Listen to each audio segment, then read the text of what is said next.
a nossa apresentação. Então, gente, boa tarde a todos. Desculpa aí o atraso. A gente estava finalizando aqui o meu trabalho e ainda tive esse problema aí de atualização de senha. Mas, para dar continuidade aos nossos estudos, né, teóricos, a gente vai falar hoje sobre os molares. Então, vocês foram num crescente de evolução, né? Vocês já tiveram todos os dentes da bateria labial anterior, os incisivos, caninos, já tiveram premolares, né, onde com os caninos apareceram as primeiras cúspides, premolares, um dente com duas cúspides, e agora vocês vão ver os dentes posteriores, que eles têm uma média de 4 a 5 cúspides. Até 3 cúspides você pode ver nos molares superiores, tá bom? Então, a gente vai começar, na verdade, só relembrando, né, que vocês já sabem isso, que a gente pode ter um total de 12 molares, primeiro, segundo e terceiro molar, que é o mais comum, né? Você tem em cada hemiarco, então são 3 vezes 4, a gente tem 12 molares normalmente. Mas existe a possibilidade de aparecer um quarto ou um quinto molar. Eu já peguei pacientes onde eu tive que extrair um quarto e um quinto molar também, além do terceiro molar. Geralmente são dentes conoides, fora de posição, ectópicos, né?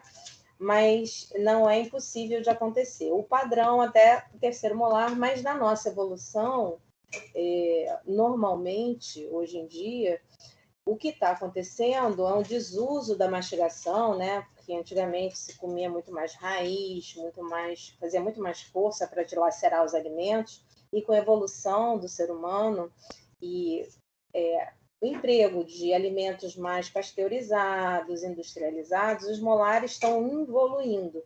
Então, não é muito também incomum você ver pessoas que nem têm terceiros molares. Então, eu brinco com os pacientes e falo que as pessoas que quase não têm terceiro molar são pessoas mais evoluídas, né? Então, é uma evolução do próprio uso da mastigação. Eu, por exemplo, só tinha 2, extraí, não tem mais nenhum dos terceiros molares, e agora, né, é o dente conhecido como dente do juízo, nem juízo mais tem, né? Brincando. Então, quais são as funções principais dos molares? A função principal do molar é uma que é a trituração dos alimentos, que é a mastigação. Outra função importante que a gente considera muito, que é a relação dos molares para a chave de oclusão nessa intercuspidação. Então, se vocês olharem essa imagem aqui embaixo, vocês vão perceber que esse quadrinho, essa posição, esse degrau, é o que dá a chave de oclusão de normalidade. O certo é a ponta de cúspide do primeiro molar superior ocluir entre as duas cúspides primeiras do primeiro molar inferior, ou seja, bem na altura do sulco mésio-oclusal, tá? Isso é conhecido como uma classificação muito comum na odontologia, que a gente chama de classe de Engel. Então, a gente vai classificar os dentes, né, essa oclusão, se essa chave está normal. Isso seria a nossa normalidade. Se seria assim, seria uma classe 1. Se isso tiver anteriorizado, a maxila tiver anteriorizada, é uma classe 2. Se a mandíbula tiver anteriorizada, é uma classe 3. Se essa chave tiver o inverso, ou seja, o molar inferior tiver mais para fora, né, mais externo do que o molar superior, a gente vai ter uma mordida cruzada. Isso vocês vão ver ainda em ortodontia, tem muito que aprender. Tá? Mas é uma grande referência para a gente poder classificar as maloclusões, tá? Então, na função principal, a gente pode caracterizar como a mastigação, né? Porque a cúspide superior entra como se fosse um pilão, tá vendo? Ele tem esse formato de um pilão embaixo, né, dos molares inferiores e um pistíolo, né, que é o nome dessa parte triturante, é um pistíolo. É importante na nossa mastigação e trituração dos alimentos. E na fonação também. Além da erupção dos molares, ele faz o primeiro levante de mordida, ele tem a ver com crescimento facial, tá? Então, os molares têm uma função extremamente importante. Para a gente poder começar a conversar hoje, a gente vai falar sobre molares inferiores. O molar inferior, que a gente vai estudar primeiro e segundo molar. O terceiro molar, geralmente, é uma variação desses outros dois molares. Então, a gente vai estudar em detalhes tão somente o primeiro e o segundo molar. Eles têm características comuns. São dentes que apresentam duas raízes e as suas raízes têm um posicionamento mésio-distal. Tá? Professora, licença. Eu não sei se é aí que está fazendo esse barulho, mas está incomodando. É como se tivesse alguém mexendo em alguma coisa. Tá ótimo. Vou fechar aqui a porta. Só um minuto.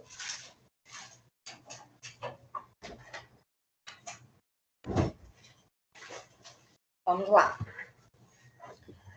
Voltando. Então, nos molares inferiores, a gente pode caracterizar como coisas próximas, né? Dentes com duas raízes, são birradiculares, só que os condutos internamente são diferentes, vocês vão ver mais à frente. E eles têm uma particularidade muito grande. O primeiro molar inferior, ele apresenta 1, 2, 3 cúspides vestibulares e 2 linguais. Então, a gente poderia dizer que os molares inferiores têm 2 cúspides linguais, tanto o primeiro quanto o segundo, mas uma diferença bem grande são nas vestibulares. O meu primeiro molar, ele tem 3 cúspides e o meu segundo molar estão somente 2. Vamos agora ver detalhe um por um.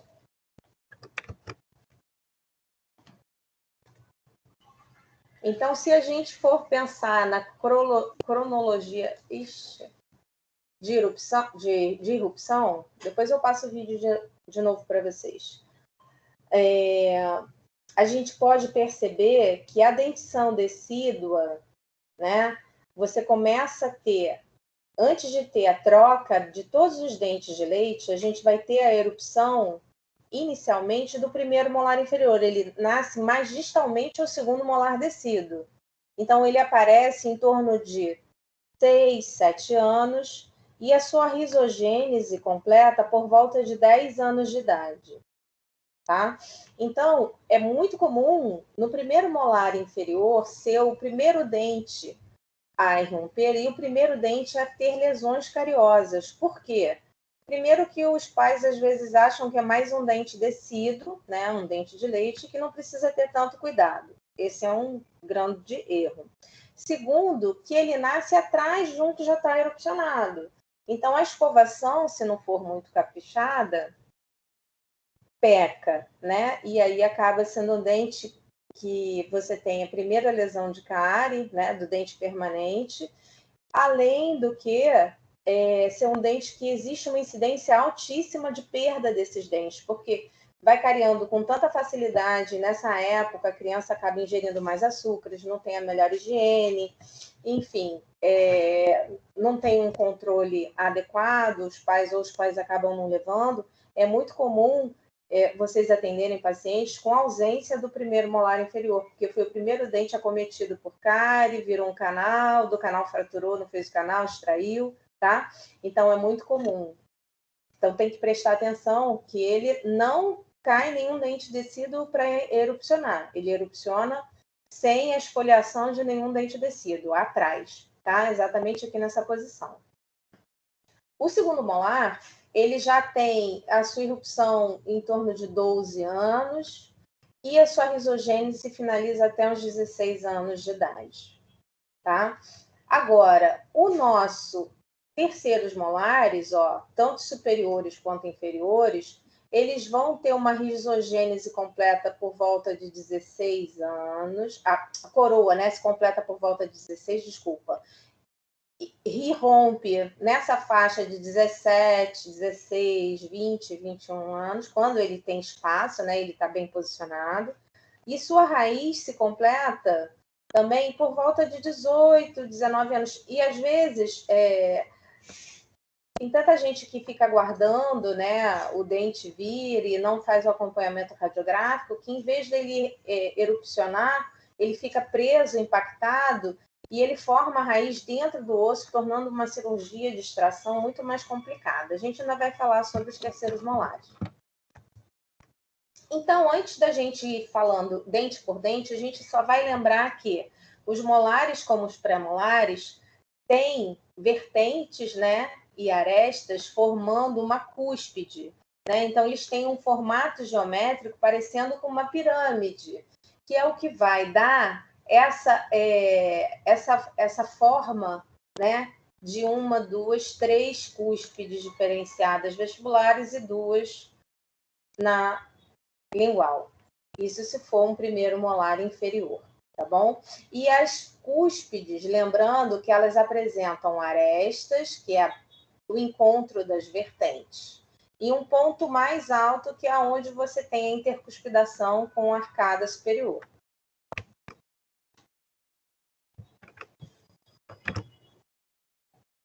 Então, se a gente fosse delimitar melhor essas cúspides, né, eu poderia dizer que as cúspides elas são divididas pelos sulcos principais e sulcos secundários.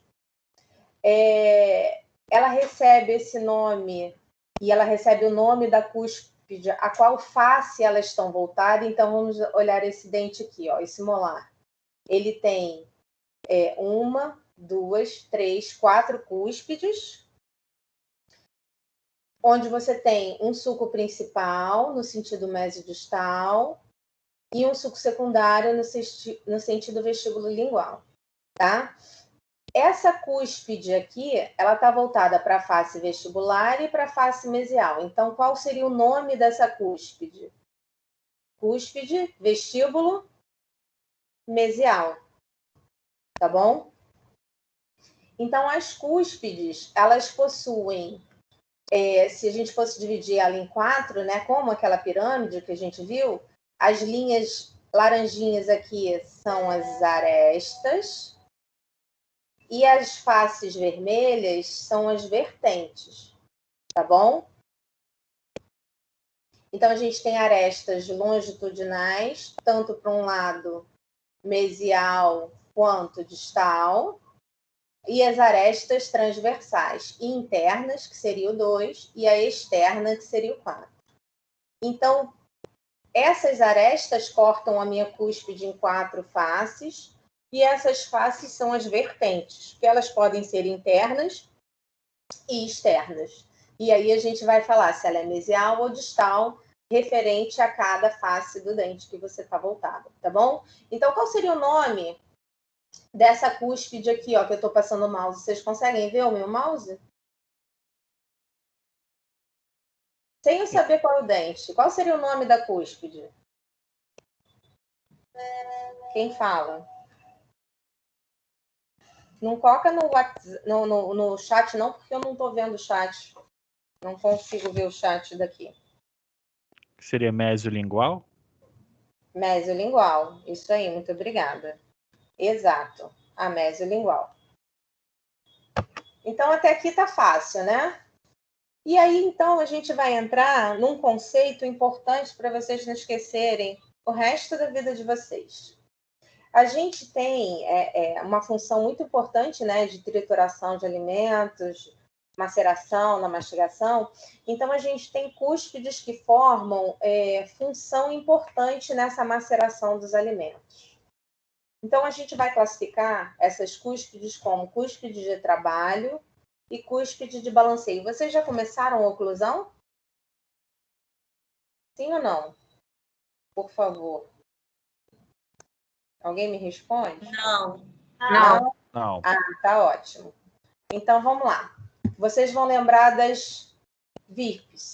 As cúspides, elas vão ser divididas nesses dois grupos, onde a gente pode dizer que as cúspides de trabalho são as vestibulares dos inferiores, né? Essa amarelinha, todas essas amarelinhas, as vestibulares dos inferiores, e as linguais dos superiores, tá? Então, a gente fala que são VIPs, vestibular inferior e palatinas superiores. São as custas de trabalho, são very important people, ok? São pessoas, são cúspides de muita importância na função mastigatória. São cúspides que recebem um alto impacto mastigatório. Elas são as responsáveis pela trituração dos alimentos. E as outras são as cúspides de balanceio. Então, se vocês decorarem quais são as cúspides de trabalho, que são as VIPs, vestibulares inferiores e palatinas superiores, vocês nunca mais vão errar quando vocês tiverem que fazer um desgaste lá em Dentística 3, quando a gente se encontrar, onde a gente vai falar que é custo de trabalho, eu preciso ter um desgaste a mais por conta do esforço, por conta do estresse muscular, do estresse mastigatório, então eu preciso proteger essa custo de trabalho, tá bom? Professora. Oi. No caso, porque o que acontece? Eu já vi algumas restaurações feitas em que o dentista ele não faz a escultura, fica quase reta a superfície do dente, no caso de dentes posteriores. Uhum.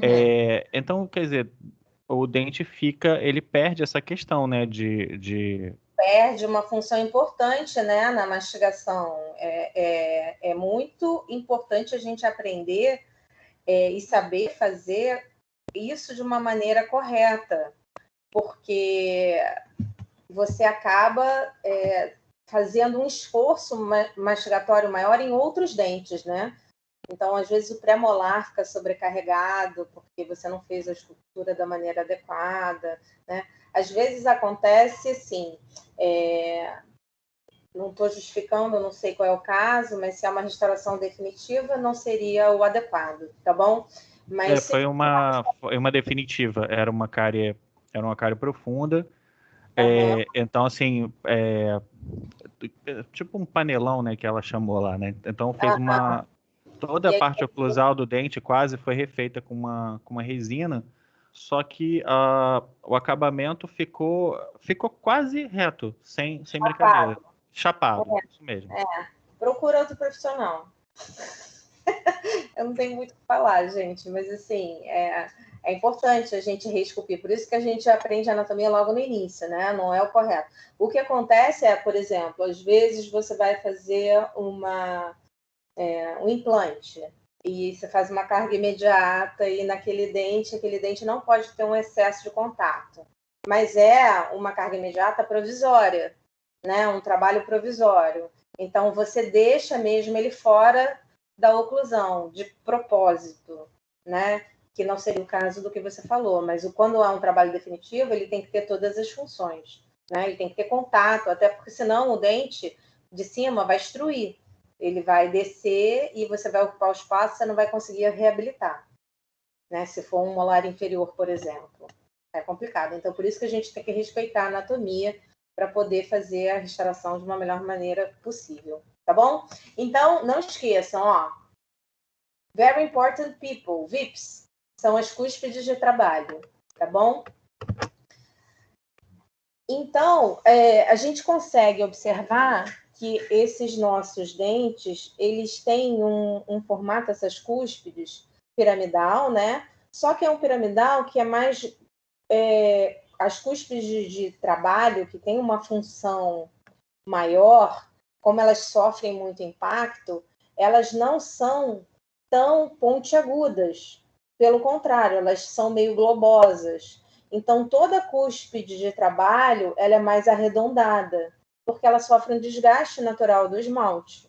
A cúspide de balanceio, elas têm mais pontas, então elas podem ser classificadas como piramidal, tá bom? Isso é uma característica até para você diferenciar o lado do dente. Então, agora a gente vai falar sobre o nosso primeiro molar inferior, tá bom? A gente já viu cúspide de trabalho, a gente já viu raízes. Se a gente for olhar esse dente, eu particularmente acho que esse é o dente mais bonito que a gente tem na arcada, né? Dentista gosta dessa coisa de dente bonito. Eu acho que é o dente mais bonito da arcada e um dente mais complexo, né? E uma característica única que vocês não vão jamais esquecer e errar, que o nosso primeiro molar inferior vai ter sempre 5 cúspides e 3 cúspides na vestibular. Então, a gente tem uma mesovestibular, uma médio-vestibular e uma disto-vestibular. Se vocês olharem esse dente assim pelo oclusal, vocês já vão dizer qual é o lado desse dente, tá? Porque vocês vão aprender que a mesovestibular, ela é a mais volumosa e a disto-vestibular é a menor. Então, esse dente que eu estou mostrando para vocês aqui embaixo, ele é do que lado? Direito ou esquerdo?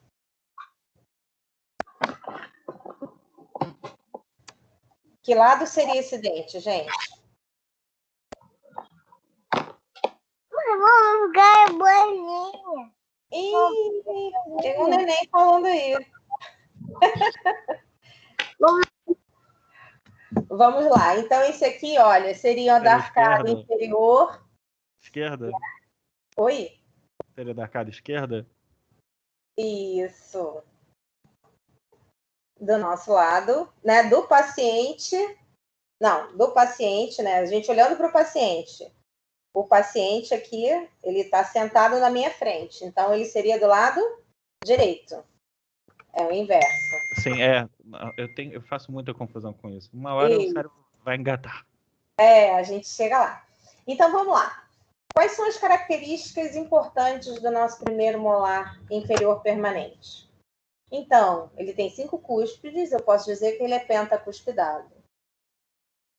A sua face vestibular e lingual apresenta um formato de trapézio, onde na vestibular ela tem sulcos bem definidos entre as cúspides, são sulcos intercuspídicos na face vestibular, que a gente chama de mesovestibular e distovestibular. Na face mesial e distal também tem um formato de trapézio, menos evidente, né? Mas ele é invertido, tá vendo? É ao contrário. Um trapézio com a base maior para oclusal, na face vestibular e lingual, e na face proximal, a base maior é na cervical. Por que isso? Existe um estreitamento, uma convergência maior nas proximais, né, na cervical. Essa convergência sempre é mais acentuada na distal. O professor Carlos Henrique já falou sobre isso, né? Em todos os dentes posteriores existe uma convergência para o colo da face proximal acentuada na distal, então isso já é uma outra dica para a gente poder descobrir o lado do dente e saber se essa cúspide mesmo é distal ou mesial. E eles apresentam, na maioria das vezes, 2 raízes que se apresentam em posições diferentes, né? Raiz, uma mesial e uma outra distal. Às vezes, essa raiz mesial se divide em 2. Está vendo que ele tem um pseudo-divisão aqui, mas não é uma divisão, tá? É só um estreitamento, porque aqui a gente consegue perceber 2 condutos internos, né? É uma raiz única, né? Ela não é separada. Uma raiz a mesial, geralmente é essa. A distal, geralmente, é uma raiz única. E essa raiz mesial, ela internamente tem 2 canais radiculares. E a gente vai ver melhor isso aqui, aos pouquinhos. E a gente pode dizer que a face oclusal é um pentágono modificado, né? 1, 2, 3, 4, 5 faces. Tá bem?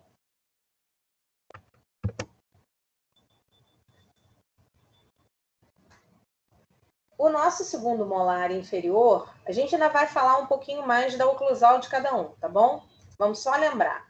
O nosso segundo molar inferior também apresenta-se, ó, como 2 raízes, uma raiz mesial e uma outra distal. O nome dessa interseção entre as raízes, o professor Carlos Henrique já falou? Essa região aqui no final da raiz, é a furca, né? Então, se o dente, essa furca, essa separação das raízes, são 2 raízes, então a gente fala que é um dente bifurcado, né? É uma bifurcação, separando as 2 raízes, uma raiz mesial e uma distal. A gente consegue observar que o nosso segundo molar inferior, ele tem um formato mais arredondadinho, tá vendo? E a gente consegue perceber 1, 2, 3, 4 cúspides. Tá legal? Onde o suco principal lembra um formato de cruz. E agora a gente vai ver item por item do nosso dente. O primeiro molar inferior permanente, então, ele é tetracuspidado, como eu já havia falado, 1, 2, 3, 4 cúspides, sendo a cúspide mais volumosa a mésio vestibular, é essa daqui. O sulco principal, que vai de mesial a distal, cortando ele, é um sulco secundário. Esse sulco principal e o sulco secundário se encontram fazendo um formato de cruz ou X, tá vendo? Ó? Cruz ou X. Se a gente olhar a face vestibular desse dente e a lingual, a gente vai perceber também que ele tem um formato trapezoidal, onde a gente observa também a convergência para a cervical. E é um dente que tem um formato diferente, né? De oclusal, ele lembra um pouco um retângulo, né? Porque o seu sentido mésio-distal é um pouco mais longo que o vestíbulo lingual. Então, ele lembra um retângulo, né? Olhando pelo oclusal. E seria aquele formato de cruz, né? Ou X, que alguns autores dizem. E ele apresenta também de 2 até 3 raízes, onde essa terceira raiz pode ser dividida na mesial. Uma coisa bem característica desse nosso dente, do segundo molar, onde as raízes elas começam a ficar mais unidas, mais próximas uma da outra. E a raiz, tanto no segundo molar quanto no primeiro, a raiz mais volumosa, gente, aprendam isso, é importante, a gente vai utilizar lá na prótese, é a raiz distal. Repara aqui nessa primeira figura que a raiz distal ela é uma raiz mais retilínea e muito volumosa. Então, é muito comum, né, na maioria dos casos, quando a gente vai fazer uma reabilitação, o dente fez um canal e aí perdeu muita estrutura do dente, a gente tem que colocar um pino. A gente usa essa raiz distal como ancoragem de um retentor intrarradicular, tá bom? Porque ela é uma raiz geralmente retilínea, onde eu tenho um canal também interno muito mais volumoso, muito maior. Né? O conduto interno é muito mais volumoso. Vamos dar continuidade.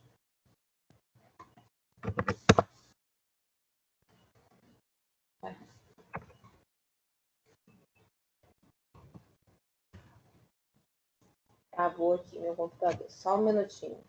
Então, assim, ó, se a gente for pensar em características diferenciais de um primeiro molar superior, primeiro molar inferior do segundo, qual a característica que a gente vê primeiro? Quando a gente olha para a cúspide, né, dele, a gente olha para a parte coronária. Na porção coronária, o primeiro molar tem... Ixi, Maria. 3 cúspides na vestibular, 3 né? cúspides na vestibular, 2 na lingual. Então, ele tem 5 cúspides no total. E o meu segundo molar tem 4. E o computador aqui deu uma travada. Vamos ver se... Ai, Senhor. Vocês estão ouvindo aí? Sim, o áudio tá ok. Tá ouvindo, mas já saiu, né? A minha imagem. Sim, só vemos o do mouse. A tela tá ok. Vou tentar entrar aqui. Ai, no outro computador. Que ele resolveu travar.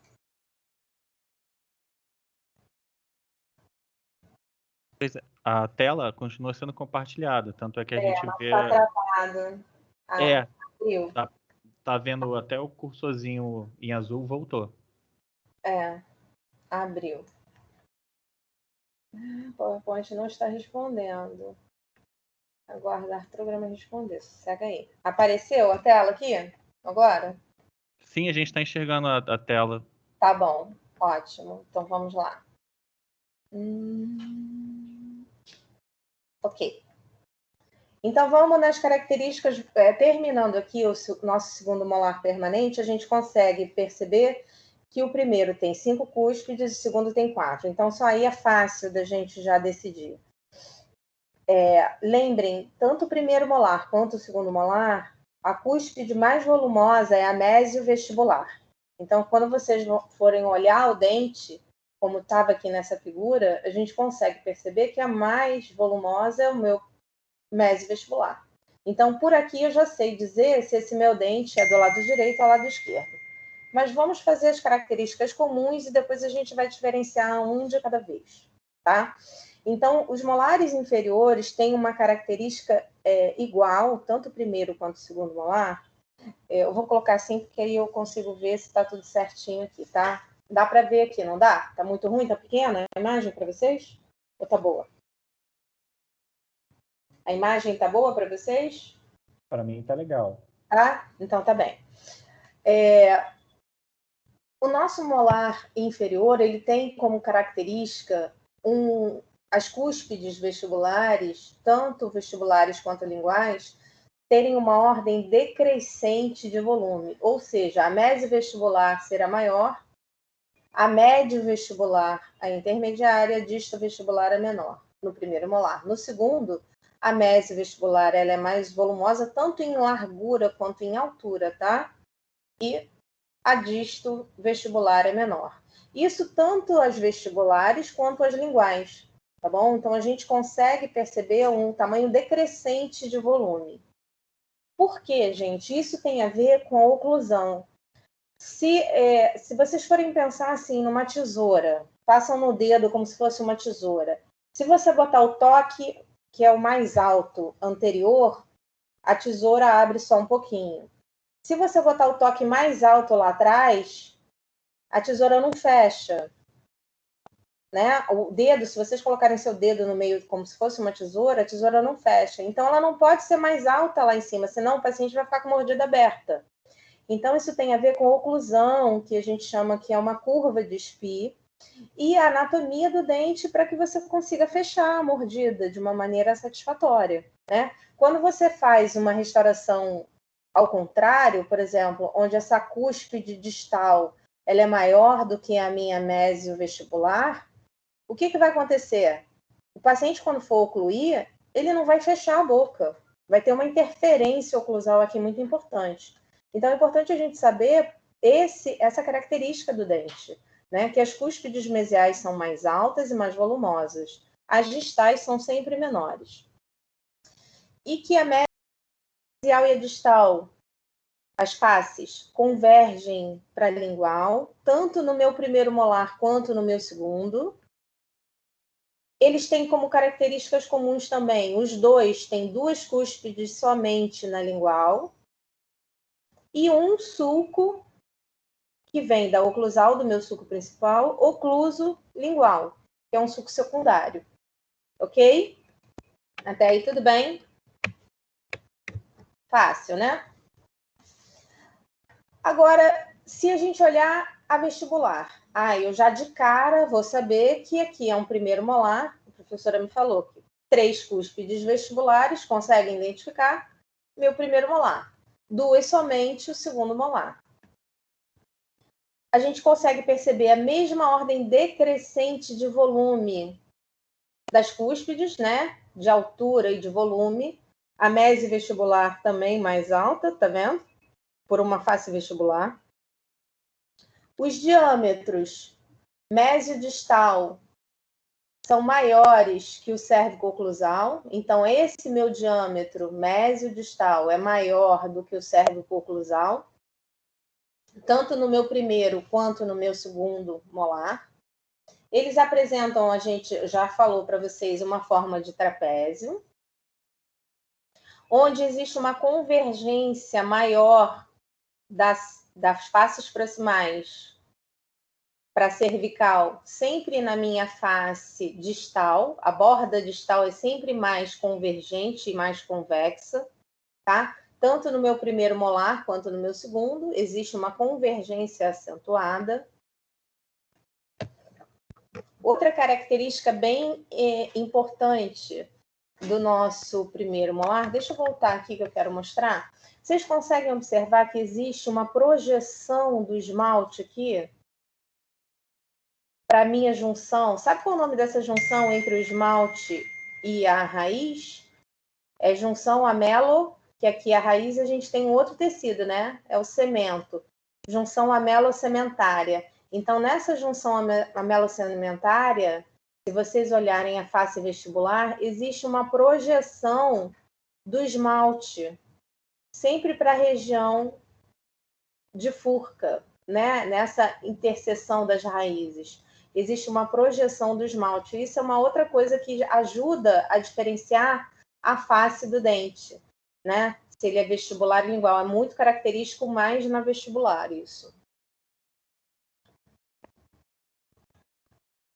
Agora, olhando as faces proximais, o que a gente pode ver de comum?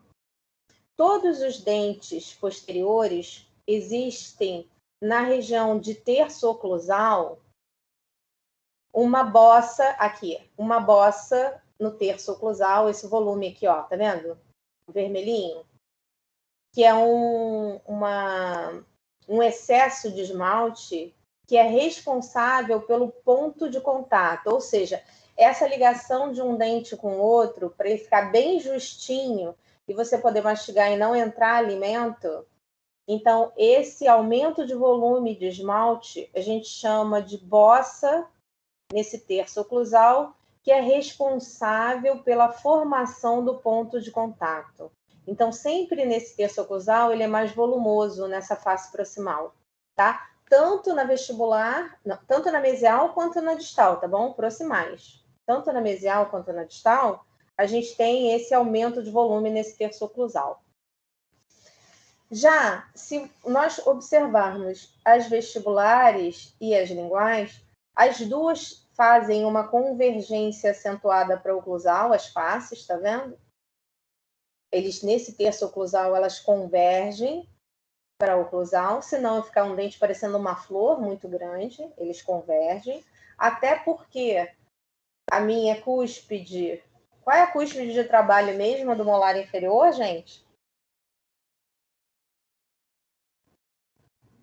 É a lingual? Não, a vestibular. Ah, tá vestibular, então tá. Vestibular, VIPs. Vestibulares inferiores e palatinas superiores, tá? Então, a cúspide vestibular, ela converge até mais do que a palatina, porque ela precisa ocluir lá na palatina do dente superior, né? Então, vocês conseguem ver depois um desgaste maior e mais arredondamento nessa cúspide. Aqui não está muito, né? Mas é aqui, exatamente. A vestibular está aqui, ó. O primeiro molar vestibular, ó. Ele é mais arredondado a cúspide, tá vendo? E ela é mais convergente. A nossa crista marginal, as faces proximais, todas têm um formato em V, tanto a mesial quanto a distal. Tá legal? E a gente percebe também que o meu diâmetro cérvico-oclusal é menor que o meu diâmetro vestíbulo lingual. Então, ele é mais largo do que alto. Tá bem? Tanto o primeiro molar quanto o segundo molar.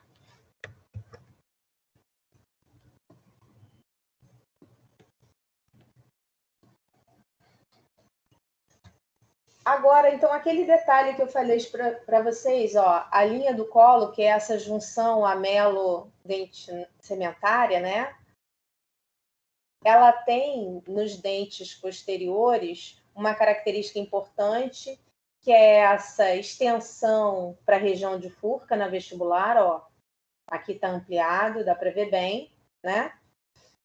Geralmente ela é deslocada para essa região cervical. Já na proximal, ela já tende a ser mais retilínea, né, nos molares inferiores. Já nos dentes anteriores, eles seguem a ponta da cúspide, lembra?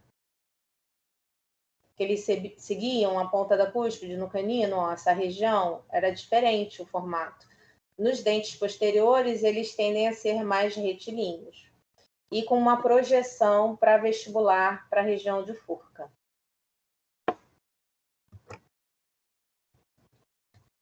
Outra característica legal da gente perceber dos molares inferiores, lembra que eu falei para vocês que esse aumento de volume aqui, essa imagem está bem legal para vocês verem, o aumento de volume que é a bossa na proximal, esse pontinho roxo aqui é o ponto de contato. Então, a gente percebe nitidamente nessa imagem que a face mesial é menos convergente que a face distal. Conseguem ver? A face distal é bem mais convergente do que a mesial. E esse volume aumentado na região de terço oclusal, se eu dividisse meu dente em 3, a gente consegue perceber que esse volume é o que vai conferir o ponto de contato, essa relação interproximal entre os dentes. E aqui a gente tem um espaço, né, que é formado pelo aquele V da crista proximal do nosso dente, e aqui um espaço onde vai ter o tecido gengival, né? O normal é a gente ter o osso aqui em volta e o tecido gengival cobrindo isso aqui. Quando você não tem isso aqui, esse tecido gengival, o alimento entra aqui por debaixo. Ou, ainda, se você não confeccionou o ponto de contato correto, ou seja, você foi lá no dentista, você fez uma restauração e você está comendo e está entrando alimento. Ele não confeccionou um ponto de contato adequado. Essa face proximal não foi bem justa. Então, está entrando alimento e fazendo uma compactação alimentar aqui. Isso aqui, às vezes, é tão severo que leva a uma inflamação no periodonto, nesse tecido de suporte aqui em volta do dente. Tá? Então, é importante a gente lembrar que o ponto de contato, esse volume, tem que ser aumentado nessa região. E é uma das coisas mais difíceis de fazer em restauração, principalmente em resina composta, tá? A confecção de ponto de contato é um dos desafios para quando vocês estiverem lá na Dentisca 1 trabalhando com a gente. Vocês vão perceber isso, que não tem um ponto de contato. Então, o ponto de contato, gente, olha, nos dentes anteriores ele é mais mesializado, ele vai se deslocando para o meio entre as faces dos dentes, porque o dente é muito mais volumoso, né? Então, a face era muito aqui, o ponto de contato, e ele se desloca. Vocês ainda vão ter uma aula só de relações interdentárias, é só para lembrar e falar da importância do nosso ponto de contato. Então, o volume das cúspides, eu já falei para vocês, né? Sempre a mais volumosa é a mesiovestibular, tanto no meu primeiro quanto no meu segundo. E aí ela vai seguindo de vestibular, mesiovestibular no meu primeiro molar, médio vestibular e disto, seguida pela, depois, mesiolingual e distolingual. E no meu segundo molar, eu vou ter primeiro a mesiovestibular, e as mesiais são maiores, tá? Tanto aqui quanto aqui, ó. Tá? As cúspides mesiais são mais volumosas, se você for comparar vestibular com lingual. Então, a gente vai ter a mesiovestibular, que é maior do que a distovestibular, mas em termos de volume, se você for botar numa ordem sequencial, a gente vai ter a mesiovestibular maior, a mesiolingual seguida, da distovestibular e depois a distolingual, né? Faz um volume diferencial. Isso tudo, gente, por que a gente fala isso? Que isso tudo vai facilitar a distinção do meu dente na hora que eu tiver com um dente natural, para saber qual é o lado desse dente. Ou que vocês estiverem com o dente do manequim e vocês colocam 36 no lugar do 46, eu falo, tá errado. Não, professora, tá errado. Vocês inverteram, botaram as 3 cúspides na lingual, tá? Daqui a pouco você vai ficar na massa do sangue de vocês. E os nossos oclusais? A gente percebe como característica comum, os dois têm um sulco principal, o azulzinho. Sulcos vestibulares, onde dividem, ou sulcos intercuspídicos, que dividem a minha cúspide mesovestibular com a médio vestibular. Um sulco intercuspídico vestibular, mais um outro. Então, tem 2 sulcos vestibulares, que esse sulco ele vai terminar num sulco mesovestibular, estendendo-se para a própria vestibular, e ele termina num foramen cego. E a gente tem um outro sulco secundário, que dividem também, que são os sulcos intercuspídicos na lingual, que vai dividir a mesiolingual da distolingual no meu primeiro molar. No segundo molar, igual. Também tem um único sulco. A diferença é que o meu primeiro molar tem quantos sulcos vestibulares? 2. E o meu segundo tem somente 1. Desses sulcos intercuspídicos saem sulcos colaterais, que são responsáveis pelas funções de deslize do dente do escape mastigatório, que são os sulcos colaterais. Além disso, os 2 têm em comum sulcos marginais, que formam a crista proximal. Esse aumento de volume aqui, essa aqui é um pouco mais profunda, esse sulco marginal, também importante na função mastigatória. Então, se a gente delimitasse o nosso dente, ó, a gente lembra aqui, seria um M ou um W invertido, né? Tá vendo? Ó, um M. A gente fala que seria um M ou um W, a oclusal do meu primeiro molar. E no meu segundo, um formato de X ou cruz. Tá bem? Então, fica fácil da gente definir se é um primeiro molar inferior ou um primeiro molar superior. Aqui tá fácil, gente? Até assim, por enquanto, tá indo, né? São muitos detalhes, mas é fácil. Tudo bem? Agora, seguindo a minha região de raiz, o que a gente consegue observar? Que aquela minha raiz mais retilínea e mais volumosa é a distal, olha lá. Então, são dentes onde a disposição da minha raiz, uma é mesial e a outra é distal, tá? A mais volumosa delas e mais redonda é a distal, tanto no meu primeiro molar quanto no meu segundo, tá vendo? Ela é mais reta. O comum é ser, nessa raiz distal, ter tão somente um único conduto interno, um único canal radicular, onde ele é mais circular.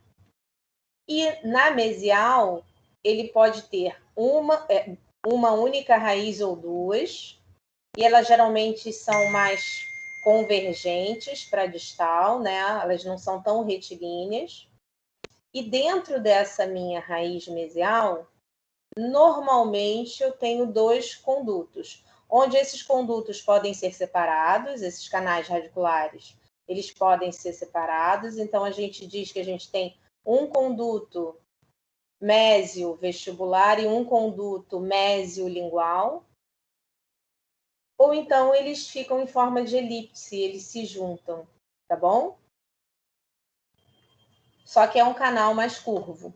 Por isso que a gente tem predileção de inserção de pinos nesse nosso conduto distal, dessa raiz distal.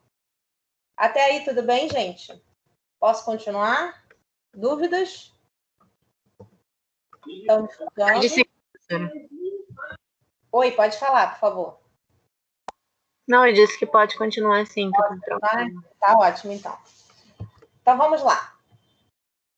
Se a gente olhar essa imagem, a gente consegue perceber, né? Nitidamente, olha, apesar de ser dentes para lados diferentes, que a gente tem 1, 2, 3 raízes. 1, 2, 3 raízes. Três cúspides. 1, 2, 3 cúspides, ó. 3 cúspides. Todos esses aqui são o primeiro molar inferior.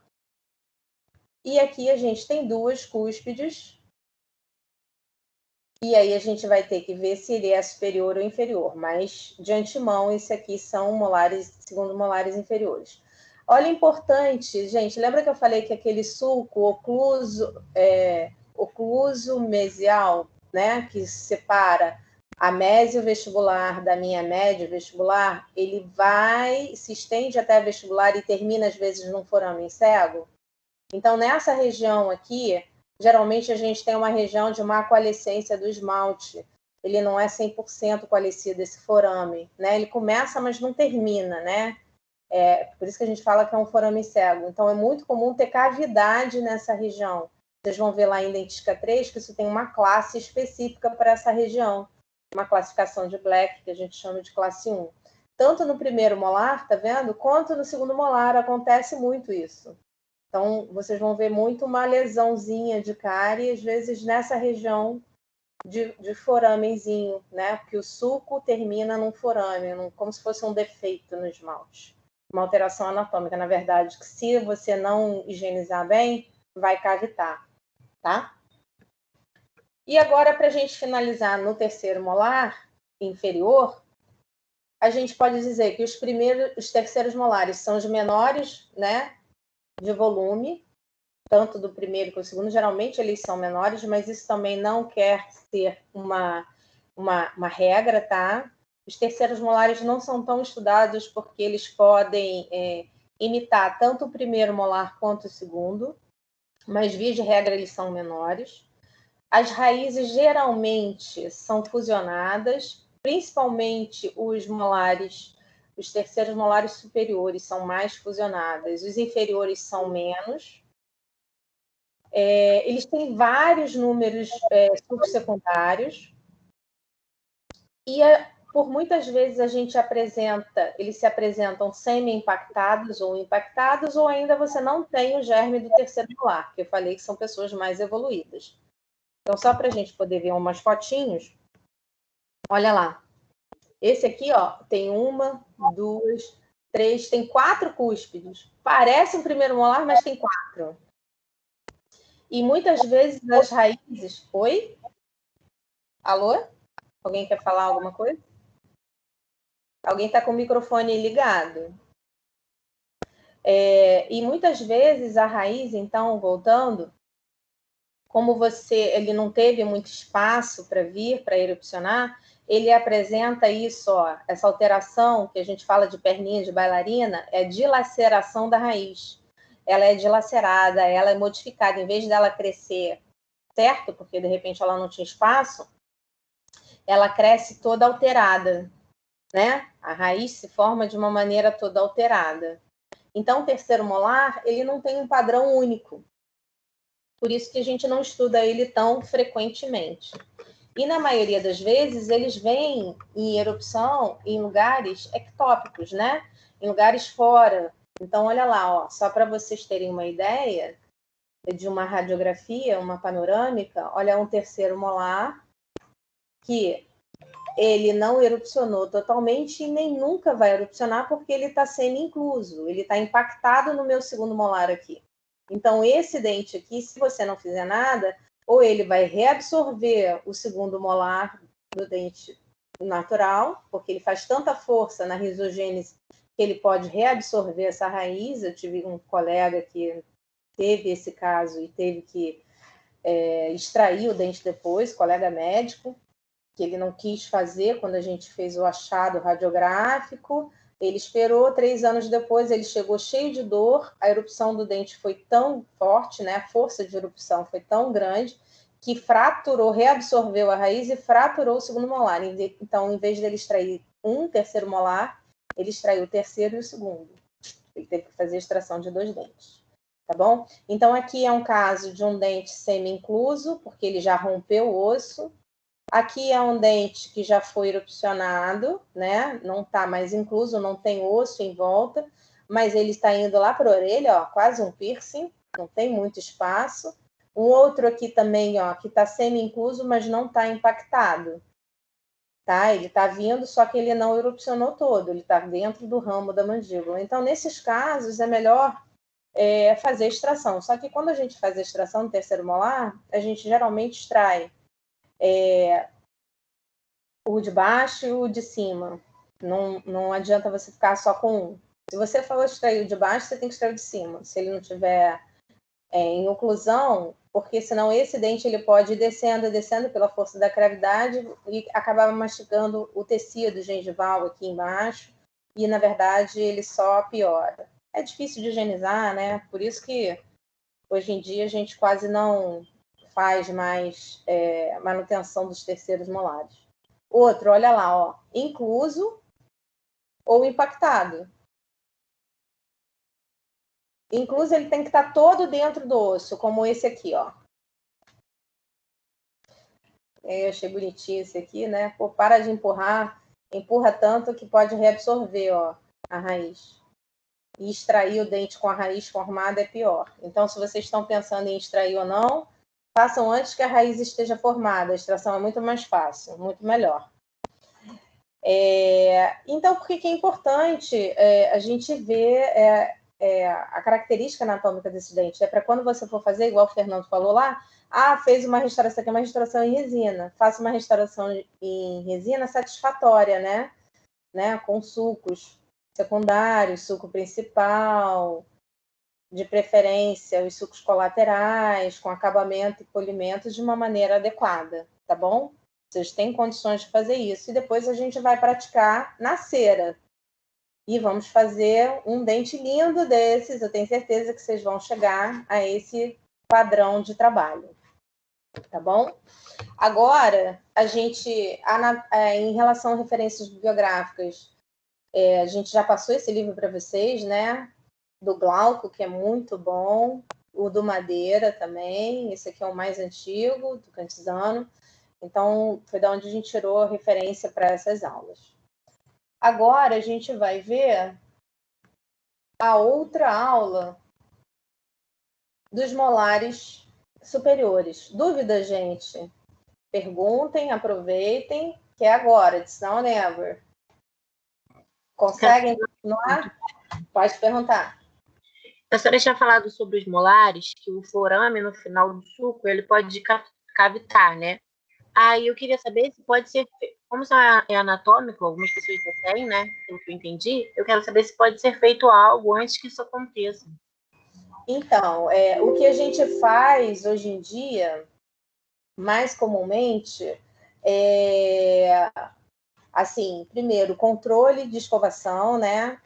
E se você está em criança com volta de 6 anos, 7 anos, e você está fazendo um controle no dentista, às vezes aquele suco está muito cavitado, está começando a querer cavitar, sabe? E está acumulando muita placa, aí o dentista às vezes faz um selamento, ele sela tanto a oclusal desses dentes, que são dentes, né, com muito mais reentrâncias, né, são retentivos, dentes retentivos, quanto o suco ocluso vestibular, você pode fazer um selamento, isso é uma forma de prevenção, tá? É bem interessante. Agora, se cavitar, tem que abrir e fazer a restauração. Mas, por muitas vezes, só escovando é o suficiente, porque o próprio organismo faz um selamento natural, tá? Ele veda aquilo ali, fica, às vezes, até um pouco escurecido, e não é muito incomum a gente receber os pacientes e falar assim, mas está um escurinho aqui no dente, isso aqui não é cárie? Eu falei, não é cárie, não é cavitação, tá bom? Então, nem sempre o que vocês observam como uma pigmentação, né? Por exemplo, aqui, ó, desse molar, ele não é uma cavitação, não é uma lesão cariosa. Vocês ainda vão entender isso um pouquinho mais para frente. É só um selamento natural do dente, tá bom? Então, vamos dar continuidade para os nossos molares superiores. Respondi? Está respondido? Respondeu, obrigada. De nada. Vamos dar continuidade aos nossos molares superiores. Eu sei que é muita informação, gente, mas é importante para a gente poder dar continuidade ao nosso trabalho, tá? Vamos lá.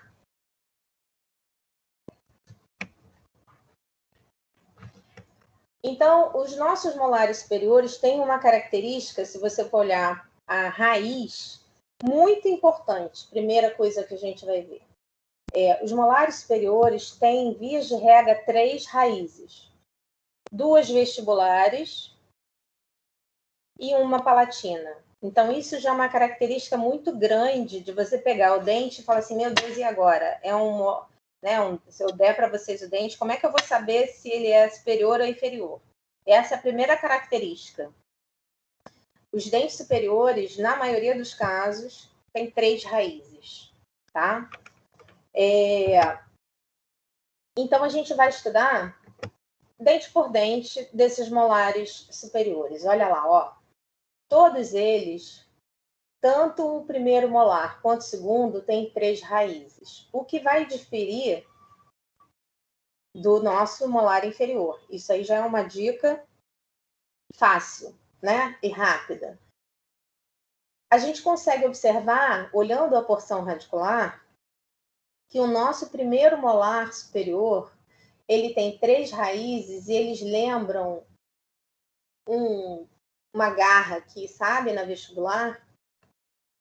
Diferente do segundo molar, que geralmente essas raízes são mais unidas, as vestibulares, ou elas são divergentes para distal, né? Elas fazem uma convergência para distal. As vestibulares são mais separadinhas. Mas a gente ainda vai ver certinho eles, um de cada vez. E entre essas características da raiz, eu queria que vocês observarem, isso aqui é uma face olhando por vestibular, né? Conseguem ver? 2 vestibulares, 2 vestibulares, 2 raízes vestibulares, todos eles, tá? E olhando por lingual, a gente tem uma única raiz, né? Lingual não, né? Palatina, vamos botar lá, que é arcada superior. Uma única raiz palatina, sendo que essa raiz palatina ela é tão grande que às vezes ela cobre as vestibulares, né? Então a gente tem uma característica muito comum nesses dentes superiores, que a raiz palatina é uma raiz muito volumosa e muito grande.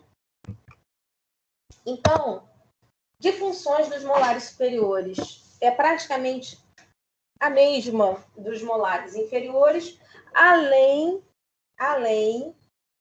de uma característica muito importante estética, que é o preenchimento das bochechas. Quando a gente tem um paciente que perdeu o nosso primeiro molar superior, ele tem aquele aspecto daquela bochecha murcha, sabe? Fica velho, envelhecido. Então, os dentes superiores são importantes nessa manutenção desse contorno do rosto, né? Dessas bochechas. Quando a gente perde os molares superiores, tem um envelhecimento natural, né? Na face. Você consegue perceber esse envelhecimento.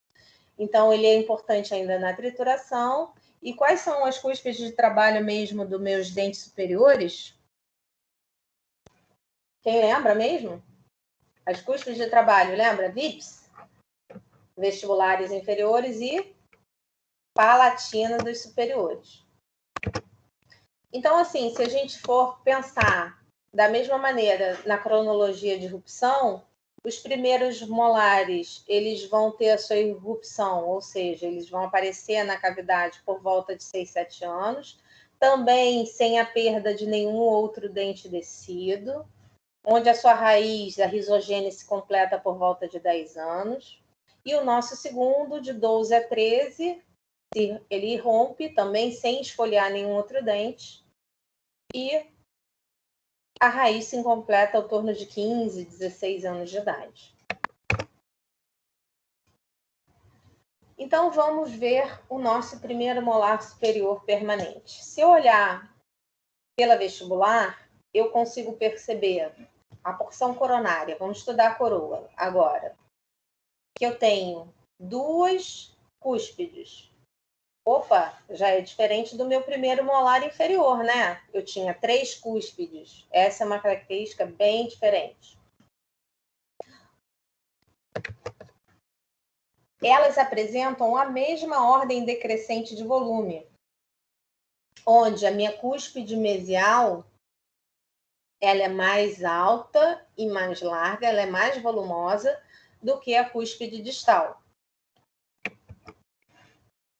apresentam a convergência para a cervical, tanto na face proximal, mesial, quanto a distal, sendo que a distal sempre ela é mais acentuada. Na porção coronária, eu consigo ver aquela região de união entre cemento e esmalte, né? Essa linha que divide a coroa para a raiz, essa linha amelo-sementária, ela tem uma projeção de esmalte também para a região de furca, lembra? Igual do meu primeiro molar inferior. Então, eu teria duas cúspides vestibulares. Uma mesio-vestibular, que ela é mais volumosa, e uma disto-vestibular, menos volumosa. Outra característica diferente que vocês conseguem observar do primeiro molar superior para o inferior é que aquele sulco que vai lá da oclusal até a vestibular, ele geralmente não vem tão proeminente para cá. É um sulco que morre, ele nem tem aquele foramen cego, tá? Onde você tem esse sulco proeminente é no primeiro molar inferior, o superior já não apresenta. Não é tão evidente, tá bem? Você tem o sulco, mas ele não apresenta o forame. E esse forame é na região de fossa, ele tem uma depressãozinha nesse terço médio, que não chega a ser um forame. Agora, no nosso primeiro molar superior, se vocês analisarem a região de raiz, como eu já havia falado, então nós podemos observar duas raízes, uma mesio-vestibular e uma disto-vestibular. Entre essas raízes, a gente vê uma raiz palatina, que na maioria das vezes, quando você olha, é porque essa foto do dente está inclinado, mas se você olhar bem retinho, assim, no dente, você vai ver a raiz palatina maior, em termos de altura, que as vestibulares. Elas são sempre mais longas. Outra característica que vocês podem perceber é que as raízes, elas têm um aspecto de alicate, um fórceps, né, que a gente chama. E elas são divergentes, elas são afastadas, não são tão unidas. O segundo molar, essas raízes são mais unidas. Outra característica, então, a gente sabe que esse dente tem 1, 2, 3 raízes. Então, aquela região lá dentro das raízes, né, na parte externa, é a furca. Então, a gente pode dizer que esse dente ele é trifurcado, porque ele tem 3 raízes. Essa união entre as raízes lá dentro da raiz, né, na parte externa que eu estou falando da raiz, é uma trifurcação.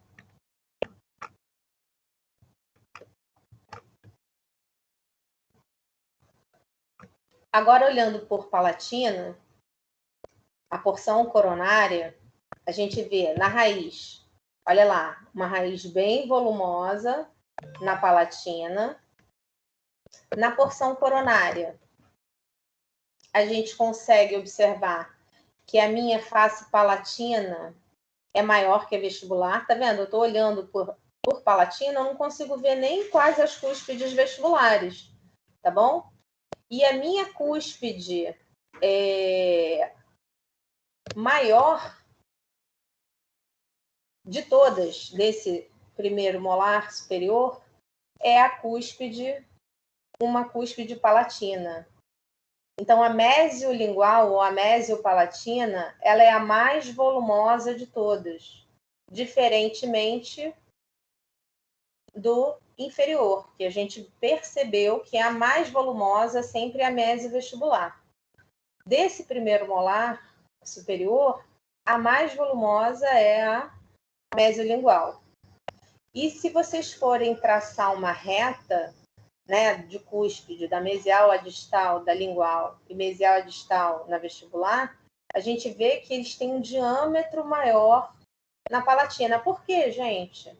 Olha, é só pensar.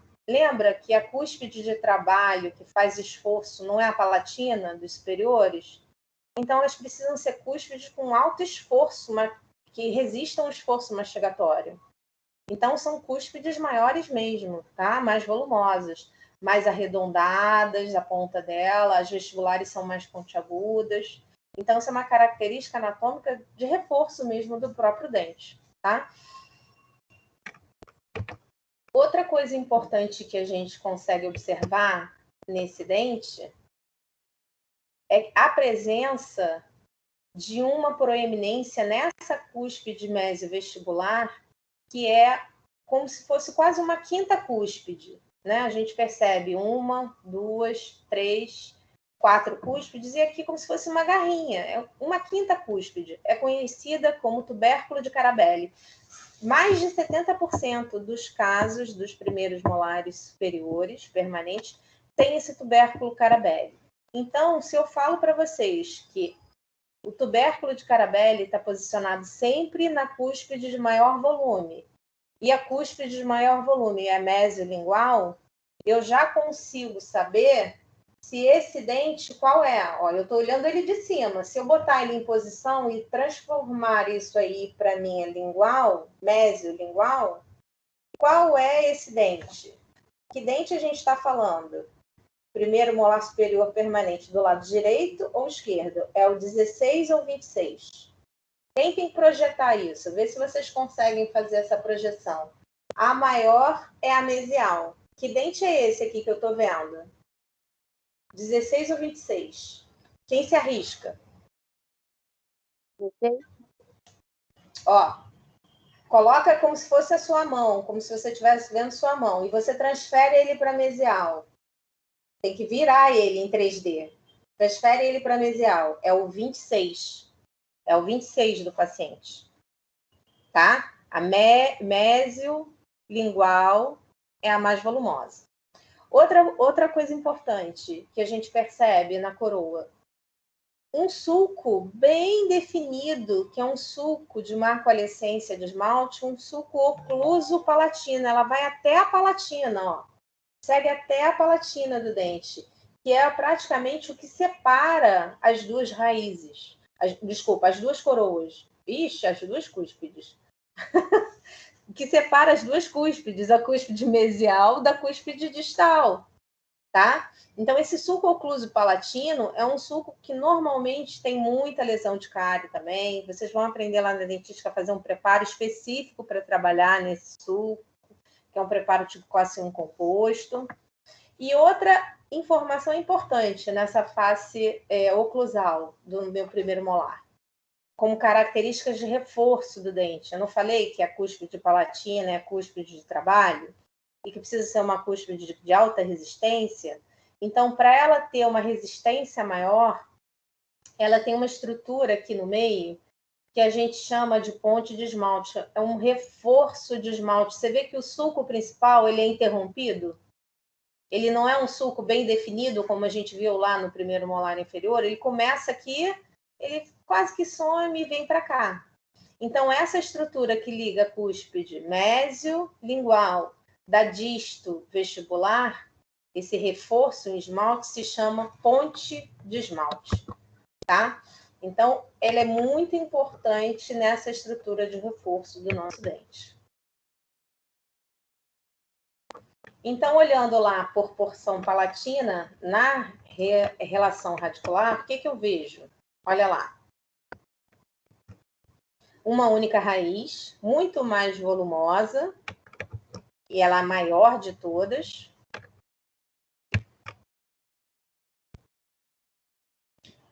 Ele tem um achatamento no seu longo eixo, uma depressão longitudinal, bem aqui na porção palatina, tá? É meio lento o computador. Não tem muita diferença em relação aos outros. A grande diferença é que é uma única raiz palatina. Olha lá. A depressão, ó, na palatina é bem importante, tá bom? Então, uma única raiz palatina, duas raízes vestibulares. Aqui nessa imagem dá para ver bem que ela é bem mais alta que as vestibulares, tá vendo? Ela é bem mais alta que as vestibulares e bem maior em termos de volume. Aqui a gente consegue perceber, olha, o tubérculo de Carabelli, ele não fica em outro lugar.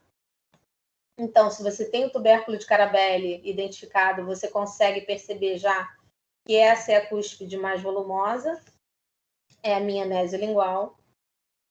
Aqui também tem o tubérculo de Carabelli, tá vendo? Um sulco ocluso palatino, bem proeminente, um sulco ocluso vestibular. E um sulco principal interrompido pela estrutura anatômica, que é a ponte de esmalte.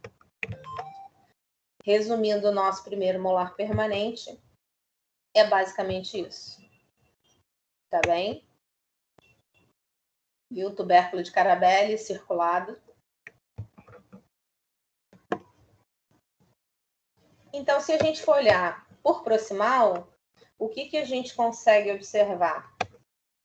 Que ele já tem um formato mais quadrangular, né? É mais equidistante, parece que o meu sentido vestíbulo lingual é quase o mesmo tamanho que o meu sentido do cérvico oclusal, tá bem? São quase o mesmo tamanho. Apresentam uma convergência dessas faces oclusais, das faces, né, externas, tanto vestibular quanto lingual para oclusal.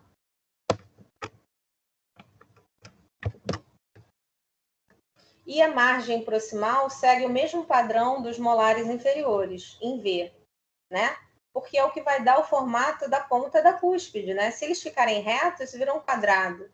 Se você tem essa depressão, onde é mais profundo, justamente onde a cúspide inferior encaixa, você tem que ter necessariamente esse formato em V, tá bom? E a nossa região de amelo-sementária, entre esmalte e cemento, né? Essa separação de raiz e coroa, você vê que a linha ela é mais retificada, ela não vai em direção à cúspide, como eram os dentes anteriores. Segue o mesmo padrão dos molares inferiores.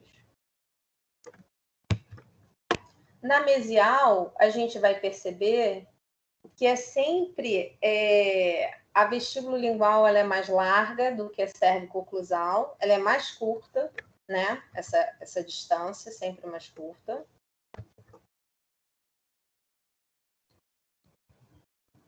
A convergência existe tanto da vestibular quanto lingual para oclusal, igual, né? Você está olhando por mesial. As margens proximais em V. A crista proximal ela é mais alta do que a distal, tá bom? Então, assim, o ponto de contato na mesial ela é mais alta do que na distal. Porque a minha mesial ela é mais alta do que a distal. Então, isso vai acontecer naturalmente. E eu consigo ver, se eu olho por mesial, a presença do meu tubérculo de Carabelli. Se não tiver um tubérculo tão proeminente, gente, pelo menos vocês vão ver um sulco de Carabelli, tá bom? Sempre uma faixa de 2 milímetros abaixo da ponta da cúspide.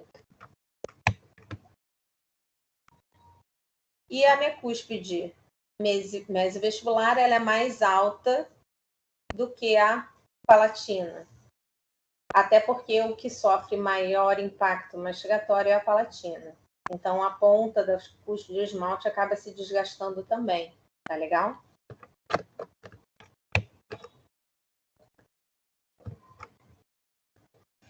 E agora, em relação à raiz, o que a gente observa, olhando por mesial? Que eu tenho raízes que se divergem, se separam. Eu consigo perceber, vocês estão vendo, isso aqui é vestibular, tá? Eu não consigo ver a outra raiz vestibular, não são 3, professora, mas aqui eu não estou vendo. Mas por quê? A minha mesovestibular é muito mais larga e alta que a disto vestibular. Então, você geralmente, quando você olha por mesial, você não vê a raiz disto vestibular, ela se sobrepõe. Existe uma depressão também nessa face na raiz mesial, uma depressão longitudinal, que vocês só vão sentir quando estiver com o dente na mão, tá? Porque assim pela imagem não dá para ver muito bem. E que a palatina, ela é uma raiz mais cônica, ou alguns autores falam até em formato de banana, tá? E ela é mais alta que os vestibulares, a gente consegue ver também. E olhando por distal, olha lá aquilo que eu falei para vocês, que ela é tão mais alta, a mesial, ó, que a distal não aparece. Ó. A disto vestibular, ela é menor que a mese vestibular. Isso é uma característica comum ao primeiro molar permanente. Então, ela é menor que a mesial, a gente já viu isso. As cúspides disto-vestibulares e distolinguais são menores, em termos de volume, do que as mesiais, tá? As cúspides distais são menores. A margem proximal ela é mais côncava e ela é mais próxima da cervical. Ela é um pouco menor, né, essa distância. E o ponto de contato, esse ponto de contato se encontra um pouco mais no meio do dente do que para o oclusal. Ele é mais para o meio. Porque essa distância cérvico-oclusal ela é menor. Então, dando continuidade, a gente pode observar por distal que as raízes também são divergentes e a raiz palatina ela é muito mais reta. E a minha disto vestibular mais alta que a mese vestibular. Está bem detalhado, né, gente? Para que vocês consigam analisar o dente em todas as faces.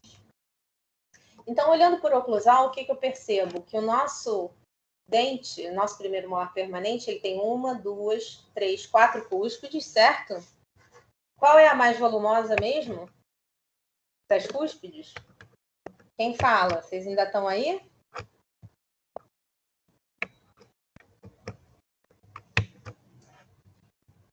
Ó, a mais volumosa das cúspides é a mesio-vestibular. Desculpa, mesiolingual. Vocês estão escutando? Sim, professora. Ah, então tá. Eu achei que tinha caído. Teve uma vez que eu fiquei dando aula pro além, mas tá tudo bem. A mesiolingual, a mais volumosa. Olha lá, o sulco ocluso palatino. Vocês percebam que se você fosse dividir assim o meio, o sulco principal ele é mais deslocado para vestibular, tá bom? Ó, a presença do tubérculo de Carabelli na cúspide mesiolingual. Ele tem um formato de um paralelograma ou romboide, onde você também consegue observar que as cúspides mesiais são sempre maiores, tanto em altura que largura, se você comparar com as distais, né? Então, ó, a minha mesio-vestibular é maior, mais volumosa que a minha disto-vestibular, e a minha mesiolingual é maior e mais volumosa que a minha distolingual.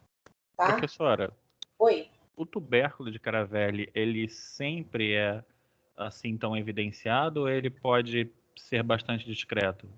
Ele pode não apresentar. Em 70%, um pouquinho mais, eles apresentam, mas existem casos que não apresentam. Por exemplo, eu não tenho tubérculo de Carabelli, mas às vezes você vai perceber isso aqui, ó, como está nessa foto de cima, uma pequena depressão. É justamente pela foto de cima que eu perguntei, porque na de cima parece ter só um pequeno sulco e mais nada. É, isso. Mas aí o que você vai dizer que é um primeiro molar aqui? Ó, um sulco ocluso palatino, ele tem 4 cúspides, ele tem uma estrutura anatômica de reforço super importante aqui, ó, que é a ponte de esmalte. Então, a única que apresenta essa ponte de esmalte bem nítida é o primeiro molar. O sulco ocluso palatino bem nítido, que divide as duas cúspides, é o primeiro molar permanente, entendeu? Então, nem sempre o tubérculo de Carabelli é o ponto, sabe, de referência. E ele nem sempre é totalmente evidente, mas é uma característica bem marcante, tá? Do meu primeiro molar superior. Vamos lá. E se você fosse colocar em ordem decrescente de tamanho, a gente teria a minha mesiolingual maior, seguida da mesio-vestibular, seguida da disto-vestibular e seguida da distolingual.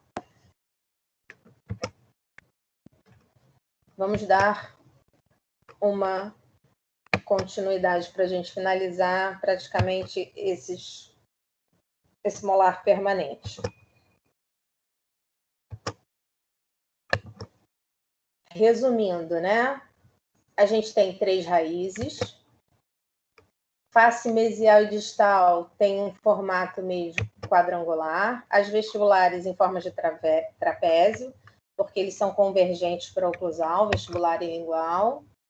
Na vestibular, eu consigo observar um sulco ocluso vestibular.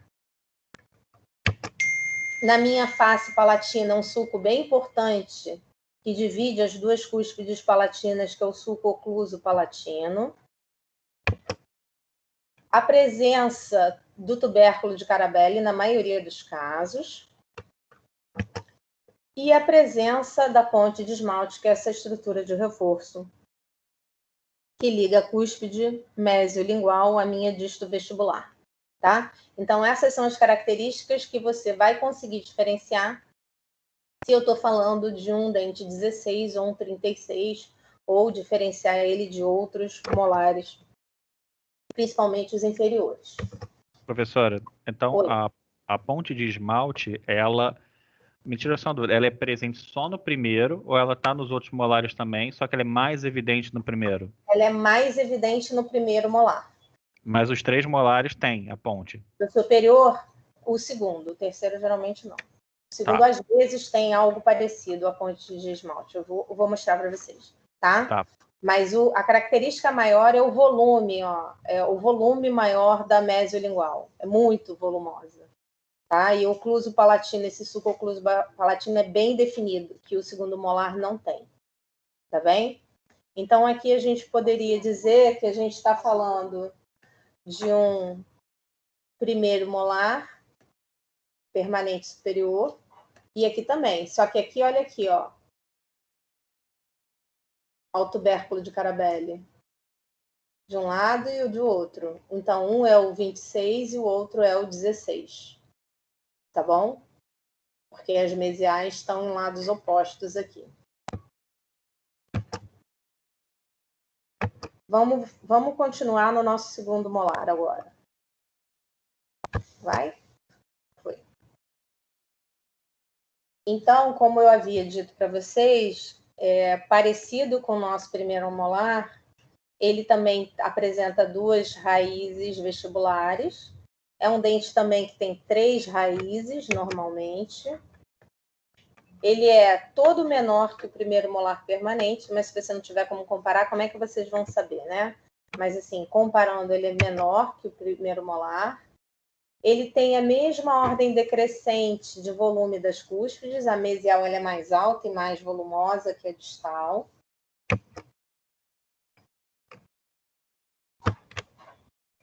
Apresentam aquela convergência para a cervical, sendo que ela é mais acentuada na distal do que a mesial, igualzinho os outros molares, está vendo? Isso é um padrão de todos os dentes praticamente posteriores. A presença de um sulco ocluso vestibular, que às vezes termina numa fosseta, que também não é muito proeminente, quanto nos molares inferiores, tá? Mas acontece.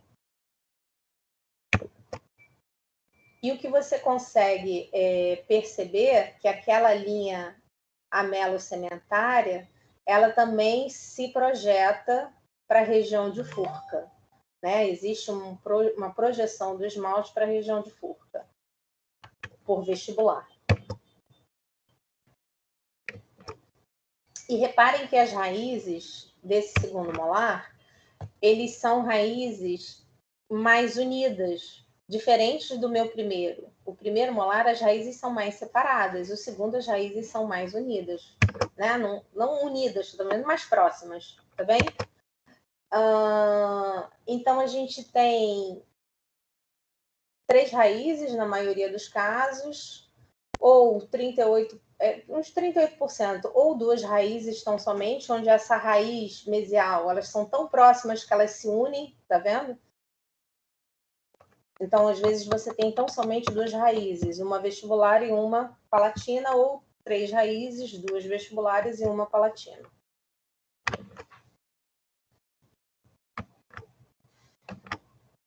A raiz palatina, geralmente também ela é mais alta que a vestibular, do que as vestibulares, na maioria dos casos também.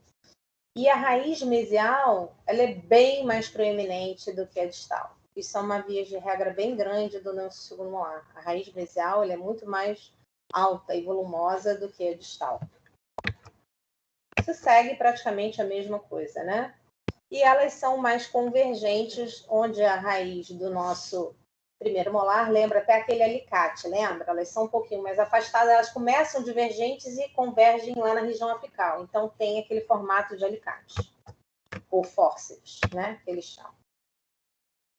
Então ele pode ser bifurcado, se tiver 3 raízes separadas, 3 raízes trifurcados, ou bifurcados, se forem então somente 2 raízes. Essa região entre as raízes que a gente pode denominar. Por uma face lingual, a gente vai observar, olha lá, uma raiz palatina bem volumosa.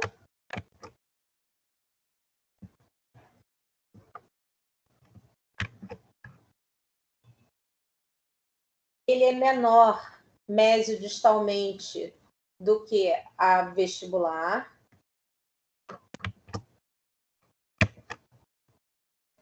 Ele pode ser, né, a parte coronária, ele pode ter 2 cúspides ou tão somente uma cúspide. Isso é uma diferenciada, ou seja, ele pode ser próximo, parecida com a anatomia do primeiro molar, mas ele pode ter tão somente uma única cúspide palatina, tá? E esse sulco ocluso palatino, ele é mais distalizado ainda, ele não se difere em 2 raízes, ele é bem distalizado.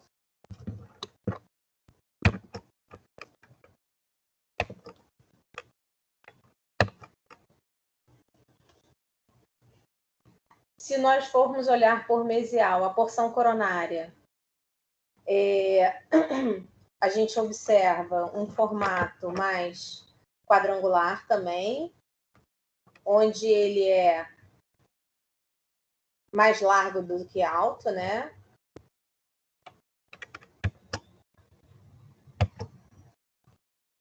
Eles apresentam uma convergência, né? Suas faces, a parte externa da coroa. As faces convergem para o oclusal, tanto a mesial quanto a palatina, a mesovestibular quanto a palatina. A sua margem proximal também tem o mesmo formato em V. Opa, passou direto. A gente vai continuar. As raízes, olhando por mesial, elas são divergentes, né? A palatina e a mesial. A raiz mesial ela é mais larga e alta do que a distal, né? Então, ela tem a mesma característica lá do primeiro molar. Elas recobrem, né, a raiz disto-vestibular quando ela está presente.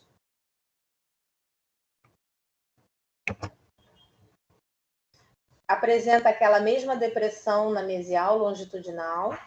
Vocês vão sentir quando pegar o dente na mão, essa depressão é bem proeminente, que é um achatamento dessa raiz. Esse achatamento dessa raiz faz com que essa raiz, às vezes, se dividam internamente em 2 condutos, não um único conduto radicular. É muito comum ter 2 condutos nessa raiz mesial. Vocês vão ver mais em anatomia interna dos molares, depois que eu vou falar. A raiz palatina, ela também é mais cônica, né? Menos achatada, é mais arredondada. E ela também tem aquele aspecto assim meio que de banana, tá vendo?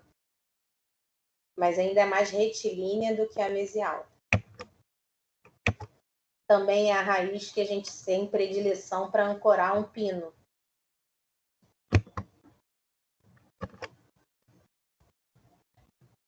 Olha lá, ó, tá vendo? É uma raiz também que ela é mais reta, converge só na porção mais apical. Então, uma raiz que a gente também tem predileção de ancoragem de pino. Então, se a gente for olhar a raiz disto vestibular, ela é menor que a mesial. As cúspides distais são menores do que as mesiais. Tem um formato quadrangular. As margens proximais também em forma de V. e ela é mais côncava, ou seja, é menor essa altura na distal do que na mesial, tá bom? Então, segue o mesmo padrão do primeiro molar, até aí não mudou muito.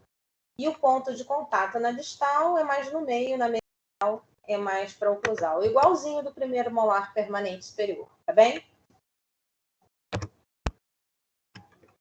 Então, as raízes, olhando por distal, numa face distal, elas divergem, né? Elas não são unidas. A distal bem menor, olha lá, dá para ver. Ou fusionadas, né? Aí fica uma única raiz vestibular, elas podem ser unidas. E a palatina, no formato lá de banana, que eu falei, mais cônica. A gente só está lento aqui o computador. Vamos lá. O nosso segundo molar superior. Então, se a gente for dar uma característica normal, ele ter 3 cúspides, tá? 2 vestibulares por uma face oclusal e uma única lingual. É o mais comum. Em alguns casos, ele tem um sulco ocluso palatino aqui que divide a lingual em 2 cúspides, tá? Mas o mais comum é ele ter tão somente 3 cúspides. A palatina é a mais volumosa pelo mesmo motivo, porque a palatina é a cúspide de trabalho. E se você for comparar as vestibulares, a mesial também ela é mais volumosa. Então, numa ordem crescente de tamanho, né? Decrescente, perdão, de tamanho, a gente tem mais volumosa a palatina, depois a mesial, depois a distal. Ele tem um formatozinho, o suco principal, tá vendo? Que parece um T, quando você só tem 3 cúspides. E ele parece, eles falam que esse formato da oclusão é romboide. Então, a gente tem um suco principal, que vai de mesial a distal, e um suco intercuspídico ocluso vestibular.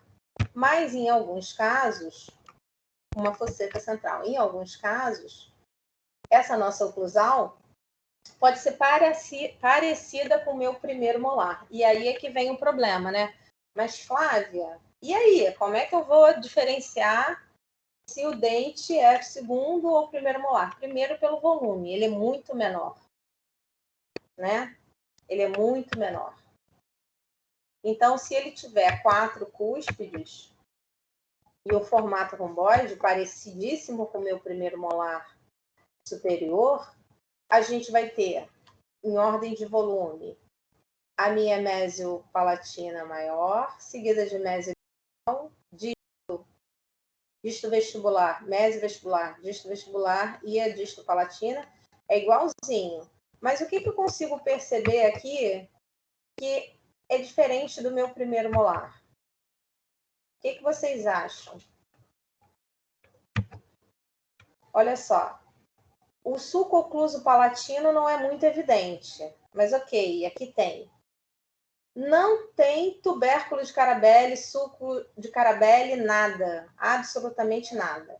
E o mais importante de tudo é o volume, essa distância de distal, de mesial para distal, na lingual, e na palatina e na vestibular. O volume maior no primeiro molar é o quê? Das cúspides palatinas.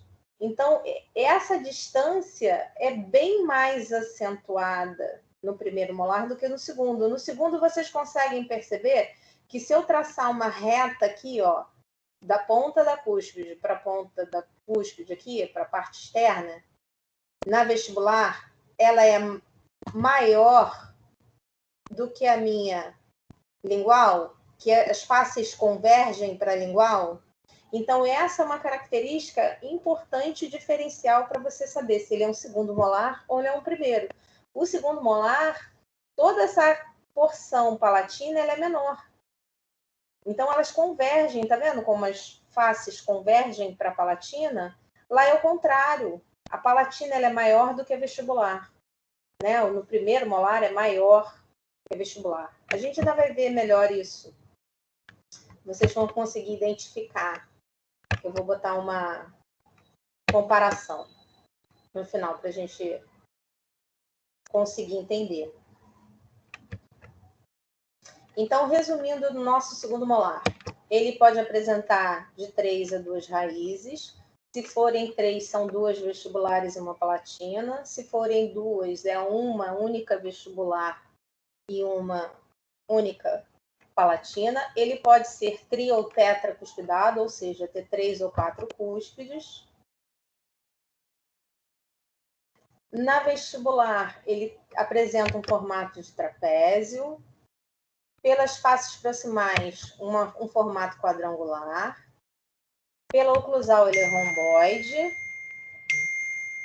Pela palatina, ela pode apresentar ou não um sulco ocluso palatino, né? Fazendo 4 cúspides.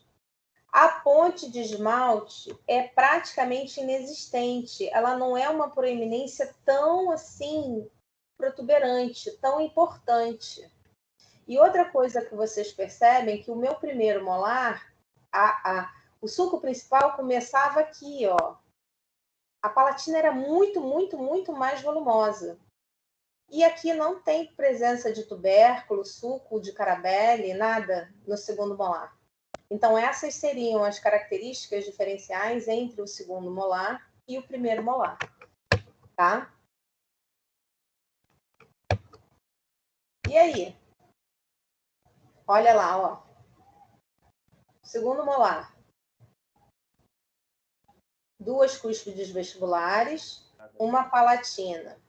Qual é a cúspide mais volumosa da vestibular? Mésio vestibular. Que dente seria esse aqui? Se eu olhar pelo oclusal. É a mesial. Segundo molar. Qual seria o dente? Quem arrisca? Alguém arrisca? Alô?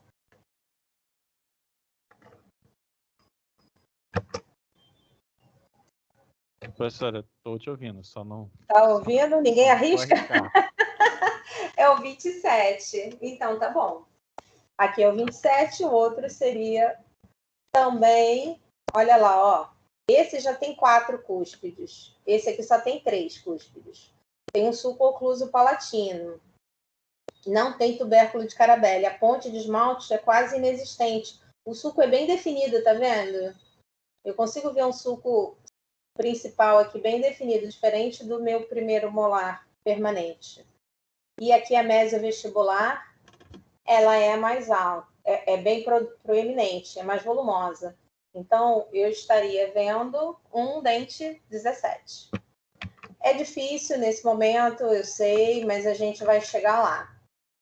Agora, então, assim, se eu botar essa foto de oclusal aqui para vocês, eu queria quem diz, esse primeiro aqui, ó, superior, que dente ele é? Eu não quero saber o lado. Que dente ele é? Primeiro, segundo, terceiro molar? E inferior ou superior? Quem se arrisca para a gente finalizar? A senhora está perguntando do primeiro dente, né? Primeiro aqui, de cima. Não, ele seria um terceiro molar. Não, perdão, seria um primeiro molar. Primeiro molar, muito bem. Então, a gente ó, tem 1, 2, 3 cúspides vestibulares e 2 linguais. E 2 linguais. Primeiro molar inferior. E que lado seria? Então, Direito a vestibular... A mesial estaria de que lado, professora? Essa é a mesial, ó. É a mais volumosa. Mésio vestibular. Então, a gente estaria falando de um dente. Do dente do lado esquerdo. Isso. Que dente seria ele? 30 e? 36. 36. 36. Primeiro molar inferior. Aqui, ó, em formato de cruz. Esse aqui é bem característico, bem fácil. Esse aqui seria o quê? O nosso segundo molar inferior. Agora, qual lado? Aí o bicho pega. Ó, essa aqui é a mais volumosa. Com o tempo, vocês vão treinando o olho. É a mésio vestibular. Então, esse aqui seria um 47. Olha bem caracterização, é porque esse aqui é um de manequim, né? Tá bem característico, né? Esse aqui seria qual? O primeiro ou o segundo inferior? O primeiro aqui, ó, que eu tô passando o mouse. Dá para ver o mouse? Ele tem o tubérculo de Carabelli, Tem, né? o tubérculo de Carabelli. Então, de cara, eu já digo que é um primeiro molar É superior. superior. Só vendo a coroa, tá vendo? Com o tempo, vocês vão treinando o olho. Já é um primeiro molar superior. Como essa daqui é a minha mesial, se eu for reportar isso para a boca, eu tenho que botar isso aqui na mesial, mas é mesiolingual. Então, eu estou falando de um dente 27. E aqui, 26, perdão. E esse aqui é um segundo molar, onde eu percebo tão somente uma única cúspide palatina, duas vestibulares. A minha vestibular é maior, a mesio vestibular ela é maior, então eu estou falando aqui de um sulco, de um segundo molar permanente do lado superior, do lado mesial. Vamos lá, vamos tentar descobrir que dente seria esse aí. Tenta transportar. É que minha cachorra tá latindo aqui pra caramba. A mesial é o lado mais volumoso, nesse caso? É o mais volumoso. É esse aqui, ó.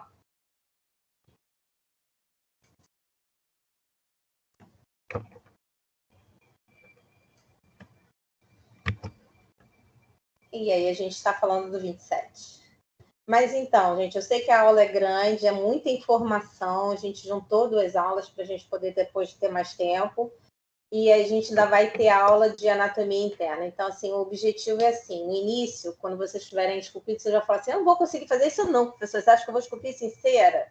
Mas vocês vão treinando, vocês vão conseguindo e vocês vão ter uns resultados maravilhosos, eu tenho certeza. Tá bom? Então, queria agradecer aqui a presença de vocês. Eu sei que hoje a aula foi grande, foi extensa, cansa, né? Chega uma hora que você não sabe mais o que é mesial, o que é distal, o que é face. Mas, assim, vocês vão conseguir acompanhar esse nosso caminho aí, eu tenho certeza. Eu vou parar aqui de gravar. Alguém tem dúvidas? Toda dúvida do mundo, né? Eu tenho certeza disso, que vocês